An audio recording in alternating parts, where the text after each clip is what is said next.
రే బావా, ఏంట్రా ఇది? నువ్వెంతరా నీ ప్రేమను చూపిస్తున్నా తను రెస్పాన్స్ కూడా లేదురా. మాయా, ఒక నిమిషం ఆగు. వాళ్ళేదో మాట్లాడుకుంటున్నారు, విను.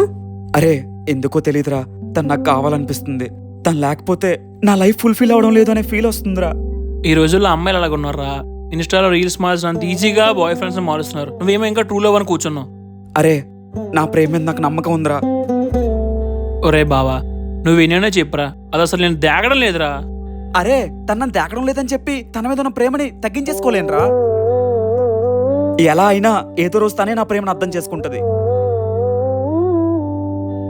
సరేరా, నీ ఇష్టం. నేనైతే చెప్పడం చెప్పాను.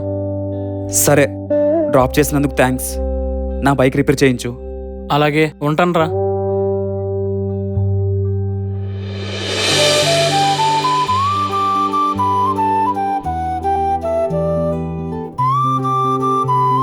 ఏంట్రా ఇక్కడెందుకు వెయిట్ చేస్తున్నావు? అంటే మాయ లోపలికి వెళ్ళడం చూశాను, అందుకే తన కోసం వెయిట్ చేస్తున్నాను. అప్పుడు లోపలికి రావచ్చుగా, ఇక్కడెందుకు? మాయని చూడడం నాకు చాలా ఇష్టం, కానీ మాయని చూస్తే తన మూడ్ స్పాయిల్ అయిపోతుంది. అందుకే మాయని చూస్తూ ఇక్కడే వెయిట్ చేస్తున్నాను. పిచ్చేంట్రా నీకు, ఎన్నిసార్లు చెప్పాలి? హే మాయా, పద, వీటితో మనకెందుకులే.